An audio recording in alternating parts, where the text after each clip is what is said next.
Assalamualaikum warahmatullahi wabarakatuh. Bertemu lagi dengan saya, Anggun Numi Afifah. Di sini saya akan menjelaskan tentang asas-asas umum toksikologi dan mereview jurnal tentang pengaruh rokok terhadap kesehatan manusia. Berbeda dengan kemarin, saya menjelaskan tentang kemampuan cara berpikir kritis mahasiswa dalam menyelesaikan masalah toksikologi lingkungan. Sebelumnya, jangan lupa share, like, dan subscribe. Selamat mendengarkan. Asas-asas umum toksikologi.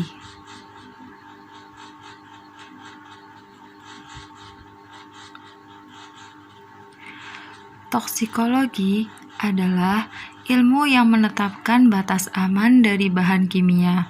Definisi ini mengandung makna bahwa di dalam tubuh, dalam kondisi tertentu, zat kimia dapat berinteraksi dengan jaringan tubuh, sehingga mengakibatkan timbulnya efek berbahaya atau toksik dengan wujud dan sifat tertentu.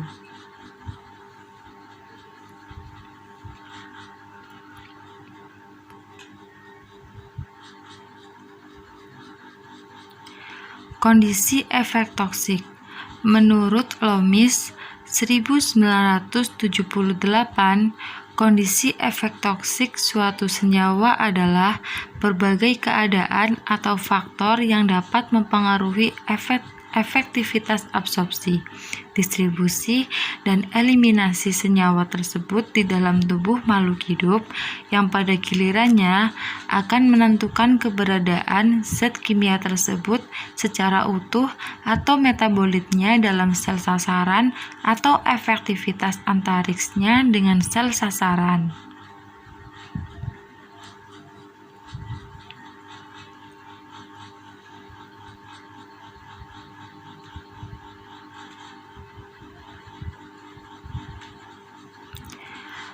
Kondisi efek toksik ada dua. Yang pertama yaitu kondisi paparan zat kimia yang meliputi 1. Jalur paparan, yang kedua lama paparan, yang ketiga waktu paparan, dan yang keempat yaitu jenis paparan.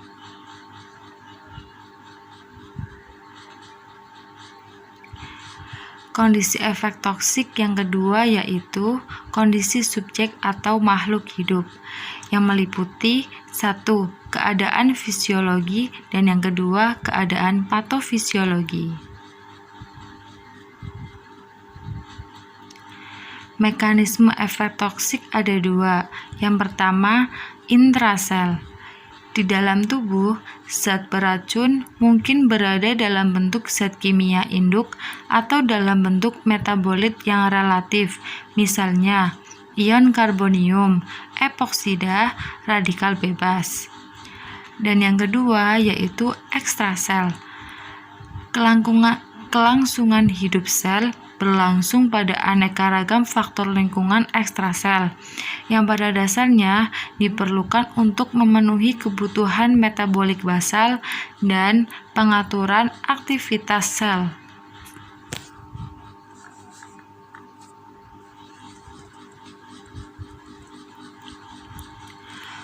Wujud efek toksik menurut Donatus 2001, wujud efek toksik suatu racun dapat berwujud perubahan biokimia, fisiologi atau fungsional, dan struktural.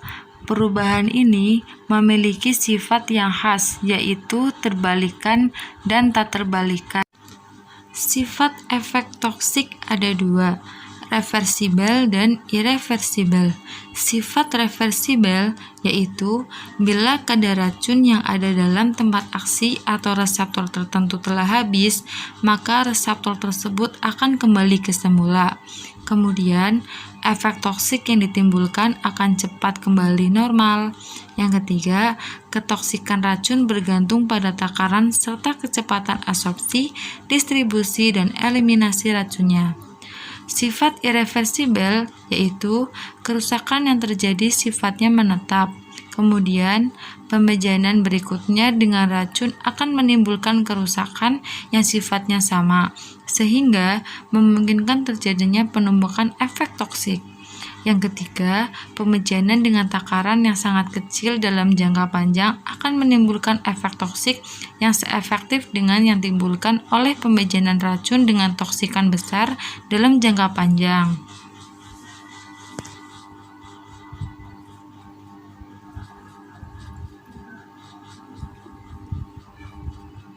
Selanjutnya, kita akan mereview jurnal dengan judul Pengaruh Rokok Terhadap Kesehatan Manusia.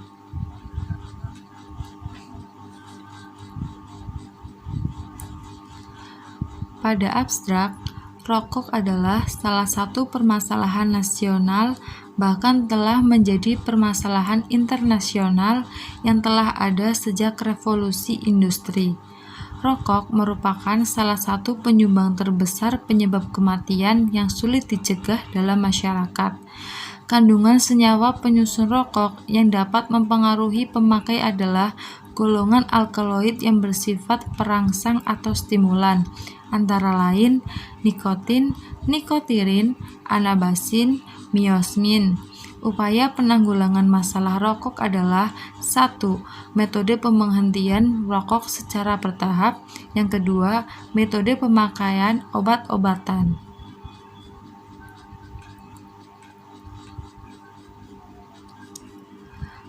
Kandungan senyawa rokok yaitu nikotin. Nikotin adalah senyawa yang paling banyak ditemukan dalam rokok, sehingga semua alkaloid dianggap sebagai bagian dari nikotin. Nikotin sendiri merupakan senyawa alkaloid toksik yang dipisahkan dari tembakau dan merupakan senyawa amin tersier dengan rumus empiris C10H14 N2 dan dalam kimia organik sebagai 1-metil-2-pirolidin. Zat kimia yang berbahaya pada asap rokok ada tar, nikotin, dan karbon monoksida. Tar atau getah tembakau adalah campuran beberapa zat hidrokarbon, sedangkan nikotin adalah komponen terbesar dalam asap rokok dan merupakan zat aditif. Kemudian pada karbon monoksida adalah gas beracun yang mempunyai afinitas kuat terhadap hemoglobin pada sel darah merah, sehingga membentuk karboksihemoglobin. Penyakit yang berhubungan dengan merokok. 1. Ada jantung koroner. 2. Trombosis koroner. 3. Kanker. Dan keempat, bronkitis. Pada jantung koroner, merokok mempengaruhi jantung dengan berbagai cara. Merokok dapat menaikkan tekanan darah dan mempercepat denyut jantung sehingga pemasokan zat asam kurang dari normal yang diperlukan agar jantung dapat berfungsi dengan baik. Keadaan ini dapat memberatkan tugas otot jantung. Merokok juga dapat menyebabkan dinding pembuluh darah mendebal secara bertahap yang menyulitkan jantung untuk memompa darah. Yang kedua, trombosis koroner. Trombosis koroner atau serangan jantung terjadi bila pembekuan darah menutup salah satu pembuluh darah utama yang memasok jantung, mengakibatkan jantung kekurangan darah dan kadang-kadang menghentikannya sama sekali. Merokok membuat darah menjadi lebih kental dan lebih mudah membeku. Nikotin dapat mengganggu irama jantung yang normal dan teratur sehingga kematian secara tiba-tiba akibat serangan jantung tanpa peringatan terlebih dahulu dan lebih sering terjadi pada orang yang merokok daripada yang tidak merokok. Yang ketiga, kanker. Kanker adalah penyakit yang terjadi di beberapa bagian tubuh akibat sel-sel bagian tubuh mengganda secara tiba-tiba dan tidak berhenti. Kadang-kadang gumpalan sel hancur dan terbawa dalam aliran darah ke bagian tubuh lain. Kemudian, hal yang sama berulang kembali. Pertumbuhan sel secara tiba-tiba dapat terjadi jika sel-sel di bagian tubuh terangsang oleh substansi tertentu selama jangka waktu yang lama. Yang keempat yaitu bronkitis atau radang cabang tenggorok. Batuk yang diderita perokok dikenal dengan nama batuk perokok yang merupakan tanda awal adanya bronkitis yang terjadi karena paru-paru tidak mampu melepaskan mukus yang terdapat di dalam bronkus dengan cara normal.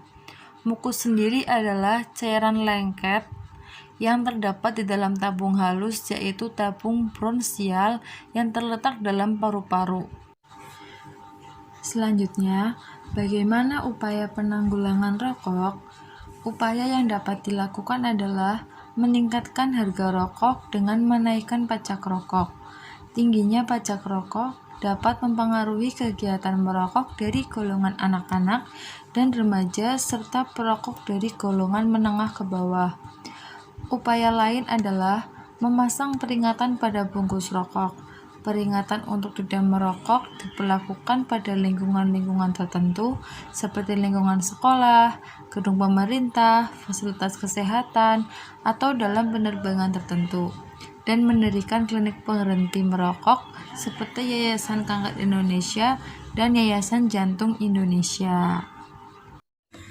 Secara umum, dikenal 3 aspek dari merokok, yaitu 1. Ketagihan secara fisik atau kimia.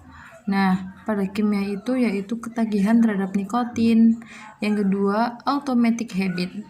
Pada automatic habit berubah kebiasaan dalam merokok.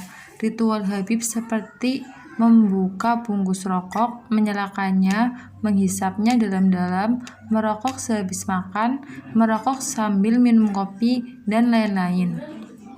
Yang ketiga, ketergantungan secara psikologis atau emosional, yaitu kebiasaan menggunakan rokok dalam mengatasi masalah yang bersifat negatif, seperti rasa gelisah, kalut, atau frustasi. Selanjutnya yaitu upaya yang dapat ditempuh dalam menanggulangi pengaruh rokok terhadap kesehatan manusia, yaitu yang pertama, metode penghentian merokok secara bertahap. Terdapat 2 metode langsung dan metode tidak langsung. Pada metode langsung, di mana perokok diharuskan langsung berhenti merokok dalam waktu singkat, yaitu 5-10 hari. Sedangkan pada metode tidak langsung dilakukan secara bertahap, yaitu selama beberapa minggu. Metode ini menekankan pada aspek psikologis, yaitu keinginan kuat dari setiap perokok untuk berhenti merokok. Kemudian, metode pemakaian obat-obatan. Penggunaan nikotin dosis rendah dalam bentuk gum atau permen atau bentuk patch atau plester adalah salah satu upaya yang dilakukan dalam menanggulangi perokok dengan metode obat-obatan. Sekian presentasi dari saya, semoga bermanfaat. Apabila ada kata yang salah, mohon maaf. Wassalamualaikum warahmatullahi wabarakatuh.